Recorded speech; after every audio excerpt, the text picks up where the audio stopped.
یا اتنی رقم ادا کرنا جس سے ایک غریب 2 وقت کھانا خرید سکے۔ غریب کو ایسا ہی کھانا کھلانا چاہیے جیسا خود کھاتا ہے۔ جن لوگوں پر روزے کی قضا واجب ہو انہیں جس قدر ممکن ہو جلد روزے رکھنا چاہیے اور دوسرا رمضان آنے سے پہلے قضا کر لینا ضروری ہے۔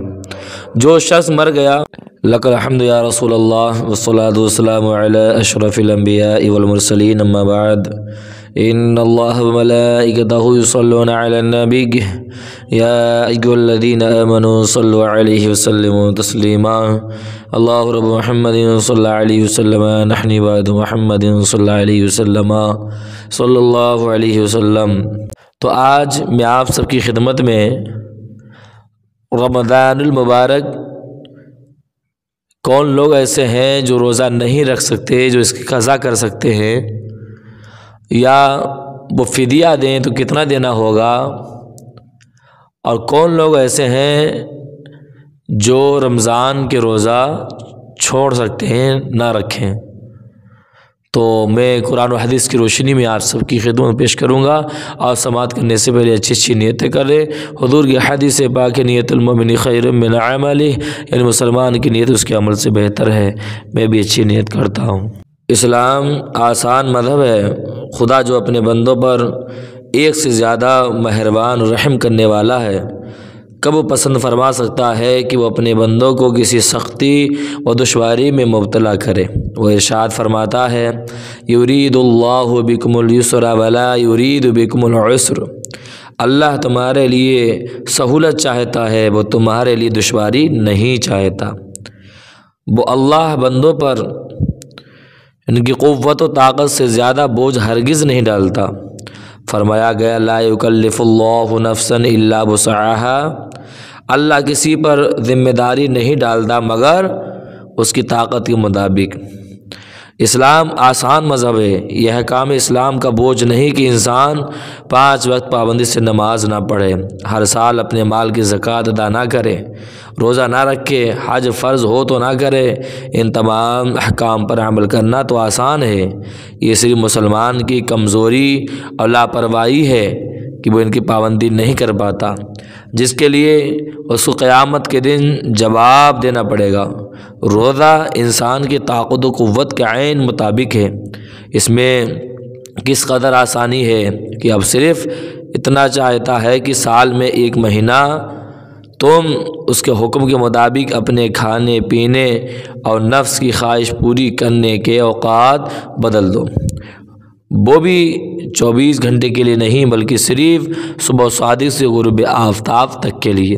ساری رات کھا سکتے ہو، کوئی پابندی نہیں۔ یہ پابندی بھی ان لوگوں کے لیے جنہیں کوئی مجبوری نہ ہو، اگر مجبوری ہو تو اس مہینہ کے علاوہ دوسرے دنوں میں ادا کر لو۔ فرمایا گیا فَمَا كَانَ مِنكُم مَّرِيضًا أَوْ عَلَىٰ سَفَرٍ فَعِدَّةٌ مِّنْ أَيَّامٍ أُخَرَ وَعَلَى الَّذِينَ يُطِيقُونَهُ فِدْيَةٌ طَعَامُ مِسْكِينٍ، پھر جو تم میں سے بیمار ہو یا سفر میں ہو تو اتنے روزے دوسرے دنوں میں رکھ لے۔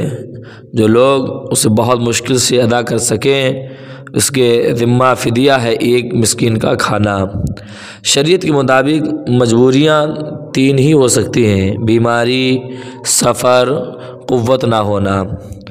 آسانی چاہنے والا خدا اجازت دیتا ہے کہ اگر بیماری یا سفر کی حالت ہو تو تم روزے قضا کر سکتے ہو، اور اگر بالکل ہی قوت نہ ہو تو فدیہ ادا کر سکتے ہو۔ مریض کو روزہ قضا کرنے کی اجازت دی گئی ہے، لیکن مرض ایسا ہو کہ روزے کی وجہ سے جس کے بڑھنے کا خطرہ ہو، یا مریض کے ہلاک ہو جانے کا خطرہ، یا اس کی وجہ سے کہ روزہ برداشت نہ کیا جا سکتا ہو، معمولی مرض کو روزہ چھوڑنے کا بہانہ بنا لینا سخت گناہ ہے۔ حیض و نفاس والی عورت، حاملہ اور بچے کو دودھ پلانے والی عورتوں کا بھی یہی حکم ہے۔ حیض اور نفاس کی حالت میں تو روزہ رکھنا، نماز پڑھنا جائز ہی نہیں ہے۔ اور اس حالت کے دنوں کی نماز تو معاف ہے لیکن روزے قضا کرنا ہوں گے۔ حمل والی عورت اور دودھ پلانے والی عورت کو اپنے یا بچے کے بیمار ہو جانے کا خطرہ ہو تو روزہ قضا کر سکتی ہے، لیکن اگر اس قسم کا کوئی خطرہ نہ ہو تو روزہ رکھنا چاہیے۔ دودھ پلانے سے نہ تو روزہ ٹوٹتا ہے نہ ہی مکروہ ہوتا ہے۔ یہ بالکل غلط مشہور ہے کہ بچہ والی عورت دودھ پلانے یا بچے کی خدمت کی وجہ سے روزہ نہیں رکھ سکتی۔ حضرات، شریعت کے مطابق مسافر وہ شخص ہے جو اپنے شہر سے 57 میل کے ارادے سے نکلے اور کسی جگہ 15 دن ٹھہرنے کی نیت نہ کرے، ایسا شخص جب تک اپنے گھر واپس نہ ہوگا مسافر ہی کہلائے گا۔ مسافر کے لیے نماز میں قصر کرنا واجب ہے، یعنی 4 فرضوں کی جگہ 2 فرض ادا کرے گا۔ اگر کسی نے 4 فرض پڑھے نماز نہ ہوئی اور روزے قضا کرنے کی اجازت ہے، سفر ریل کا ہو یا ہوائی جہاز کا ہو یا کسی بھی سواری کا، سفر میں تکلیف ہو یا نہ ہو۔ ہاں، اگر سفر میں تکلیف کا خطرہ نہ ہو تو روزہ رکھنا افضل ہے۔